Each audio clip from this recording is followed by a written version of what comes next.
I'm here with Parit. I'm here with Parit Washarase. Am I got that right? Yes, good.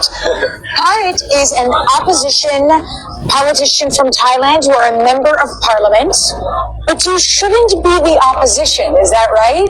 Yes, you could say so. You should have been the majority. And so I want to give a very, very brief timeline for everybody so that they understand. I remember very well the headlines during the pandemic when I saw the protesters in the streets. Everybody had the Hunger Games sign protesting against how the government was using the pandemic to crack down on its people. And then fast forward a little bit, 2 years ago, I also remember positive headlines around the world about how the Thai people voted overwhelmingly for change and for democracy. And two political parties won overwhelmingly. Yours was in first place. Yes. And everybody was excited about democratic change in Thailand. However, the elements of a military drafted constitution and then military Senate members used those elements of the constitution basically to ban certain leaders and force you all into the opposition. And so now here we are. And that's a follow-up headline that a lot of people didn't pay attention to. And so I was wondering if you could share with everybody, especially given that when people think of Thailand, they're thinking of vacation. And it's important for people to actually understand what's happening on the ground. So can you share with us a little bit about how things are on the ground right now in terms of democracy, how it is for professors and journalists and dissidents, people like yourself, how it is economically as well? If you could give us a little bit of a picture. Sure. So let me give you a bit of context leading up to where we are now. I think in a nutshell, we are probably classified as a flawed democracy. So we do have free and fair elections, but there are other elements of our political system which still fall short of democratic standards. So the latest military coup happened 11 years ago, back in 2014. Eventually, they installed what I call a military drafted constitution that is in place today. That constitution was ratified in 2017, which then led to a return of elections. Now, fast forward to the 2023 election that you mentioned. The two parties that did very well, Move Forward Party, which I ran with, and another party called the Thai Party. Now, these two parties were in opposition together, and they together stood against the military government and the parties that came or are closely tied to the military regime. Now, in the Thai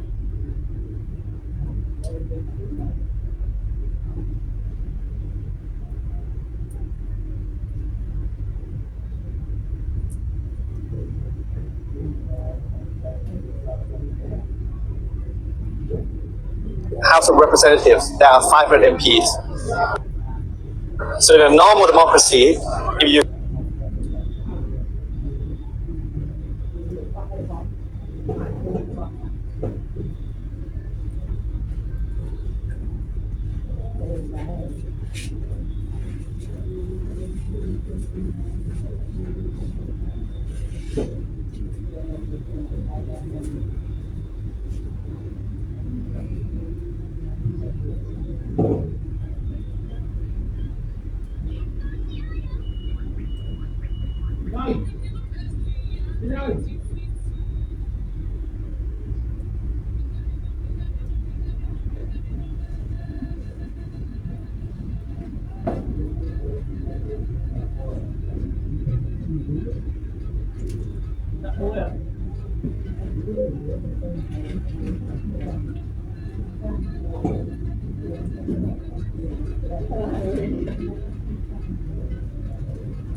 can assemble more than 250, then you would be the government.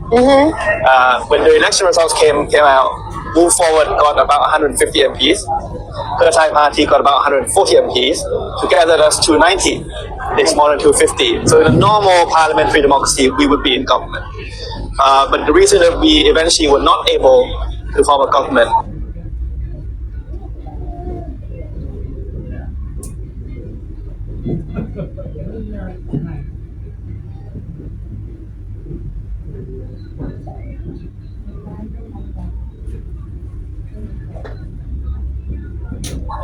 is because the constitution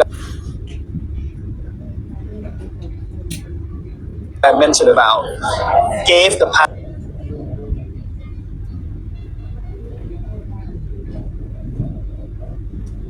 power to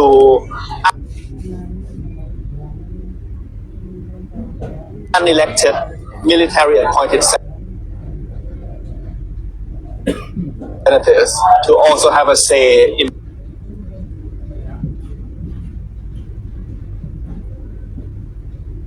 the vote for prime minister. So even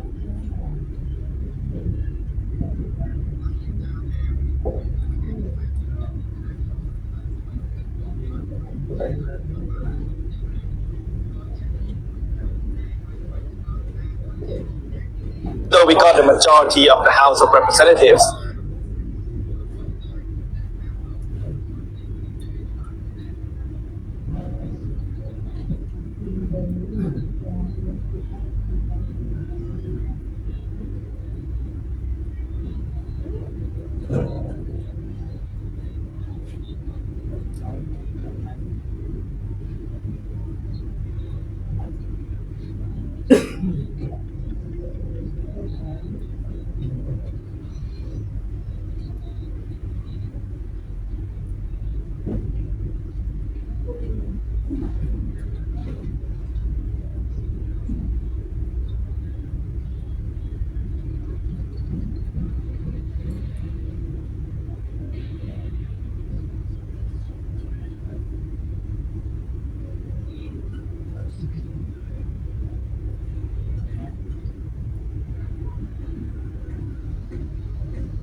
we did not get enough votes from the unelected senators to get our leader into the prime minister position. So eventually the Bird Eye Party broke away from us and formed a coalition government with parties that are tied to the military regime. So that's how we were forced into opposition. I see. But since then, we've also faced subsequent struggles.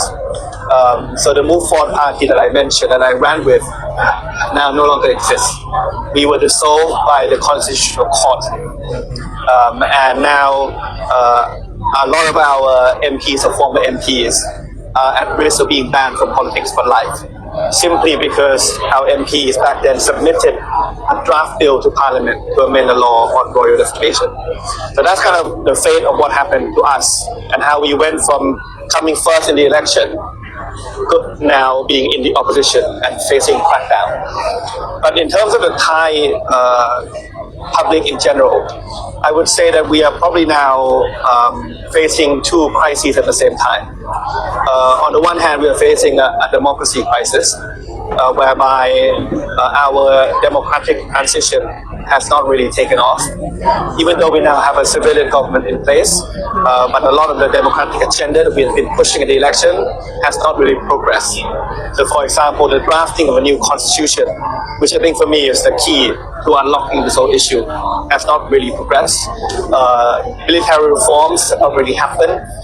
The current government haven't really found a solution to bring justice to our political prisoners, and even our civil service is still heavily centralized, and the decentralization agenda has not really taken off either. So on the one hand, we're facing a crisis in democracy, but on the other hand, we're also facing a crisis in terms of economic growth. Our economy is becoming less and less competitive.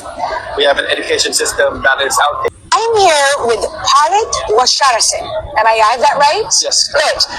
Parit is an opposition politician from Thailand. You are a member of parliament, but you shouldn't be the opposition. Is that right?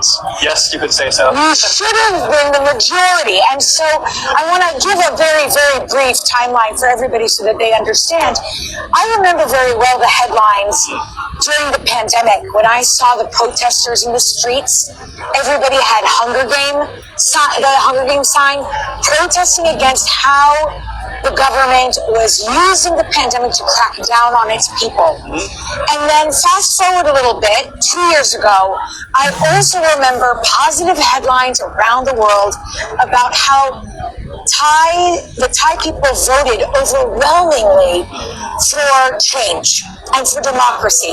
And two political parties won overwhelmingly. Yours was in first place. Yes. And everybody was excited about democratic change in Thailand.